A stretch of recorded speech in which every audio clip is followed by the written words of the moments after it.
Selamat siang saudara mahasiswa.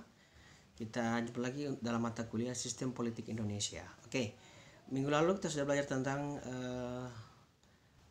budaya politik, perilaku politik pemilih, atau faktor-faktor juga yang mempengaruhi pemilih untuk menentukan sikapnya dalam memilih salah satu kandidat, baik dalam pemilihan eksekutif maupun pemilihan legislatif. Oke, pada saat ini kita belajar tentang partai politik. Ini partai politik ini saya sudah definisikan, ini menurut undang-undang setiap kali pemilihan baik presiden ya maupun legislatif, setiap undang-undang contoh undang-undang nomor 6 tahun 2000 ya, nomor 10 tahun 2016 tentang pemilihan gubernur ya dan wakil gubernur, bupati, wali kota, itu tertuang definisi tentang partai politik ya. Oke, partai politik adalah organisasi yang bersifat nasional dan dibentuk oleh sekelompok warga negara Indonesia secara sukarela atas dasar kesamaan kehendak dan cita-cita untuk memperjuangkan dan membela kepentingan politik anggota masyarakat, bangsa dan negara, serta memelihara keutuhan NKRI berdasarkan Pancasila dan UUD 1945 ya. Itu definisi partai politik. Ya, partai politik yang menjembatani kegiatan-kegiatan kontestasi politik atau kegiatan demokrasi politik yang ada di Indonesia, karena kita menganut sistem demokrasi ya. Oke, nah ini partai politik. Nah, kita review saja partai politik 2014. Itu ada 12 partai yang ditetapkan oleh KPU RI. Kemudian di tahun 2019 ada 20 partai yang ditetapkan oleh KPU RI. Jadi misalnya soalnya nanti ketika ini bahan handout juga ya, berapa jumlah partai di tahun 2014 yang ditetapkan oleh KPU RI, sebutkan 12 partai itu. Begitu juga di 2019 ya, ada 20 partai politik yang mengikuti kontestasi politik. Baik saudara mahasiswa, sebelum lanjut saya mau menjelaskan dulu dalam demokrasi, untuk implementasi demokrasi politik atau sebuah pemilihan kepala daerah atau presiden, wakil presiden, gubernur ya, dan lembaga legislatif DPR misalnya, ada 3 penyelenggara pemilu yang melaksanakan tugas pokoknya masing-masing. Yang pertama yaitu KPU RI. KPU RI ini ya bertempat berada di pusat ibu kota negara itu pastinya ya, di mana KPU RI berjumlah 7 orang anggota ya. Nah, ingat ya, saya akan tanya di ujian nanti. Yang kedua ada KPUD provinsi ya, yang beranggotakan 5 orang ya, anggota KPU provinsi. Kemudian ada kabupaten kota berjumlah 5 orang, sama ya, KPU provinsi sama KPU kabupaten dan kota ya. Kemudian di bawah KPU kabupaten atau kota madya ada tingkat kecamatan namanya PPK ya, panitia pemilihan kecamatan, tingkat kecamatan ya, ingat ya, PPK itu jumlahnya 3 orang ya. Kemudian di tingkat desa ada yang namanya PPS ya toh. PPS ini ya berjumlah 3 orang ya. Kemudian di setiap PPS juga melantik anggota yang namanya KPPS ya. KPPS adalah kelompok penyelenggara pemungutan suara ya. Itu ingat ya. Jadi misalnya setiap desa ada 2 ya, ada 2 tempat pemungutan suara atau TPS ya. Jadi setiap TPS ada KPPS yang bertugas di sana ya. Jelas ya? Nah, oke.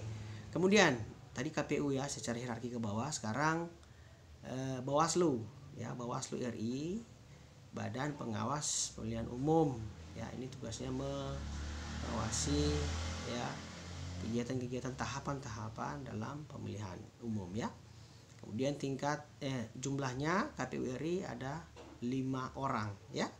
Kemudian KPU Bawaslu tadi Bawaslu RI 5 orang ya. Kemudian Bawaslu provinsi ya berjumlah 3 orang saja ya, 3 orang yang Bawaslu, ingat ya, 3 orang. Kemudian Bawaslu kabupaten dan kota itu berjumlah 3 orang juga ya. Di bawahnya Bawaslu ada Panwascam ya, di bawahnya Bawaslu kabupaten kota ada Panwascam, panitia pengawas pemilihan umum kecamatan ya, itu jumlahnya 3 orang juga. Kemudian di tingkat desa ada PKD ya, kalau sekarang ini istilahnya PKD ya. Di PKD ini juga mengawasi tahapan di tingkat desa. Dia berkoordinasi dengan PPS ya. Oke. Sesama mahasiswa, jadi partai politik tadi sudah. Jadi ada 12 partai di 2014 ini, di mana mereka bersama-sama ya melaksanakan pesta demokrasi, memeriahkan pesta demokrasi, sehingga baik lembaga eksekutif atau presiden, ada namanya partai-partai koalisi yang mendukung salah satu pasangan calon, baik presiden maupun gubernur ya, bupati atau wali kota, mereka berbondong-bondong ya toh melaksanakan atau mengikuti pesta demokrasi yang didukung oleh beberapa partai koalisi ya, seperti itu. Nah, memang setiap kegiatan pesta demokrasi pasti terjadi pelanggaran pemilu, makanya peran daripada Bawaslu itu sangat penting. Oke, tadi sudah 2 penyelenggara pemilu. Yang ketiga adalah DKPP, Dewan Kehormatan Penyelenggara Pemilu ya. Jadi yang pertama tadi KPU RI, kemudian Bawaslu RI, kemudian yang ketiga DKPP, Dewan Kehormatan Penyelenggara Pemilihan Umum ya. DKPP ini bertugas juga mengawasi kinerja daripada KPU, anggota KPU dan anggota Bawaslu mengenai pelanggaran kode etik. Apa itu kode etik? Pelanggaran kode etik yaitu pelanggaran mengenai sumpah janji jabatan ya, seperti itu. Nah, sehingga DKPP juga sangat berperan penting dalam sukses tidaknya pesta demokrasi di suatu wilayah ya, seperti itu. Oke, itu ya tadi ya. Jadi DKPP ini terdiri dari beberapa anggota DPR ya, kaum profesional ya, bisa juga diambil ya dari universitas atau pemerintah ya, pejabat pemerintah yang memahami atau menguasai tentang kode etik ya, atau pelanggaran sumpah janji jabatan. Oke, baik saudara mahasiswa, jadi jangan lupa ya tadi ya, jadi kita akan membandingkan ini saja di pemilu 2014 dengan 2015 ya. Jadi kalau saya tanyakan lagi berapa jumlah partai yang mengikuti kontestasi politik 2014, ada 12 dan sebutkan ya. Kemudian juga berapa jumlah partai politik yang ditetapkan oleh KPU di 2019, ada 20 ya, disebutkan. Itu handoutnya, nanti bisa Anda lihat di YouTube ini ya. Untuk mata kuliah ini saya rasa kita akan berakhir pertemuannya. Kita akan melaksanakan rotasi lagi, pergantian dosen pengampu.